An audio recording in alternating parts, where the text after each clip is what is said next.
So, going back beyond slavery, you're saying, to draw on this information? Yeah, so we began to understand that somehow, if we were going to understand who we were as the norm, we had to look at ourselves as Africans prior to the Ma'afa, prior to the disruption of our cultural definitions of ourselves. So we then, Can you as just describe what you mean by ma'afa? oh yes, the Clarity, Ma'afa. The Ma'afa has to do, it's a concept that was phrased by Mama Marimba Ani, a Swahili concept that really has to do with a serious Holocaust disaster. And it was somehow the effort to try to describe the upheaval, the social, historical, personal upheaval that African people went through in the disruption of our culture. And so we then became, in many ways, a product of that upheaval once we were brought into captivity. So we had to go back prior to the upheaval so that we could begin to understand who we were. So as we began then to kind of reconstruct an understanding of who we were, we then tried to go back to understand what was traditional Africa about all along. Now, simultaneously, while this was going on in our intellectual enterprise, I was also trying to find out how I fit into that. I was raised as a good little middle class colored boy who somehow had gone to this wonderful Midwestern university thinking and believing that white people had the answer because they were the ones who had the norm for excellence. So the idea of being able to be one of a few at a place like the University of Michigan that were kind of the reigning voice in terms of the understanding of psychology, there was a disappointment when I got there and couldn't find the answers to our questions. So I was able to have enough sense that there was not, and it wasn't just me. It wasn't, I had this kind of independent perception.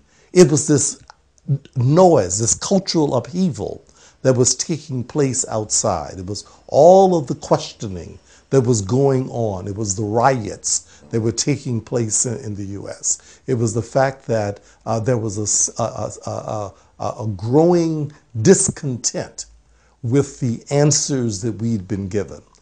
Historians were beginning to ask different kinds of questions.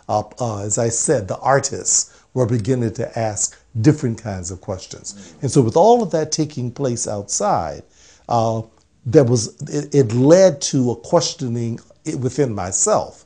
You know, am I this thing that I have been socialized to become?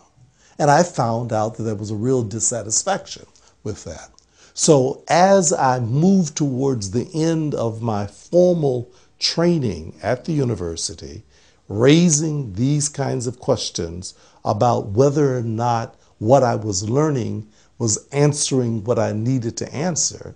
And as I began to look for a paradigm or look for an environment where we had normality, I was looking for normality for myself. And it was during this time that I became exposed to the autobiography of Malcolm X. I became exposed to the writings of James Baldwin. I became exposed to many of the nationalist writings. And interestingly enough, once I began teaching at the university where I was, I began to encounter, interestingly enough, students who taught me that I didn't have the answers that I needed. And how old were you at this time? I was a young professor. I finished my PhD at 25 years old. Yeah, so I was still very young myself. So my colleagues, who were my fellow professors, were still my elders, and my students were more my contemporaries. That's very young. 25. Yes, I completed my PhD at 25. And so I began teaching at Morehouse College, an historically black college. And so the students were asking many of the same kinds of questions. So we were exploring together. So with my students, I was exploring answers to questions that I didn't have as a professor, because my colleagues didn't have those answers because they were still teaching another mindset. And that was how I became interested in, became intrigued by, and it really was intrigued by and simultaneously frightened of the way that the kind of transformation that had to take place, because all of my assumptions had to be challenged in terms of that. So for an example, one of the ways that I began to find out, begin to explore how the Nation of Islam was doing what it was doing, how a Malcolm had gone from Malcolm Little to Malcolm X, was I sent my students to explore.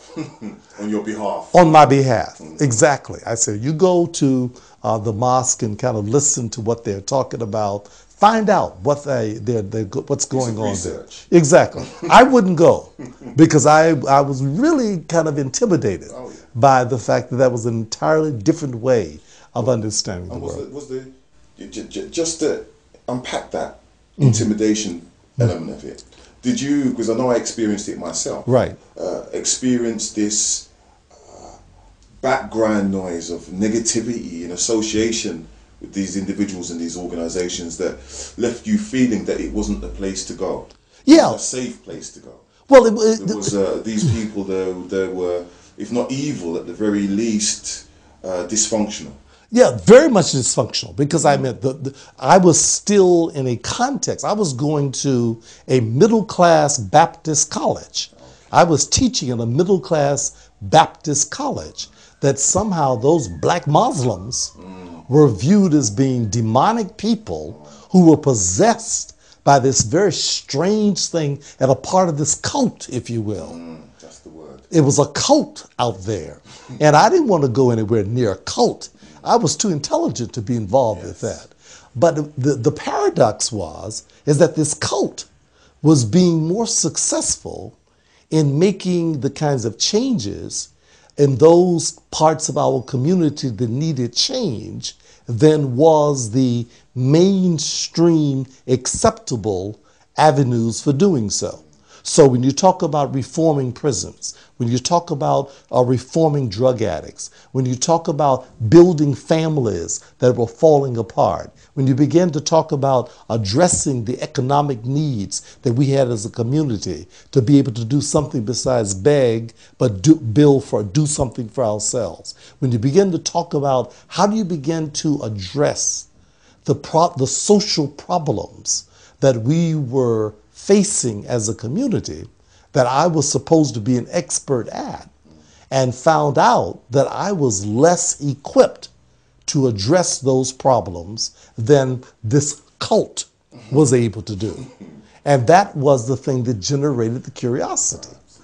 But the intimidation was that it still was being translated through the mainstream, middle class, black and white press, interpreting what that experience was all about.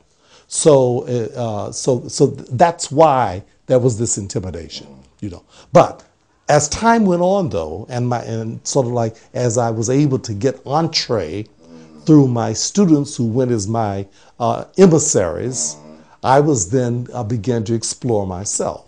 And then I began to find that in order to actually bring about the kind of change that was necessary, it was going to require a paradigm shift in terms of my thinking.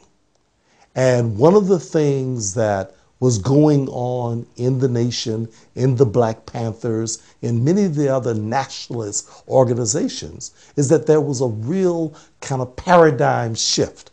We were beginning to think of ourselves differently.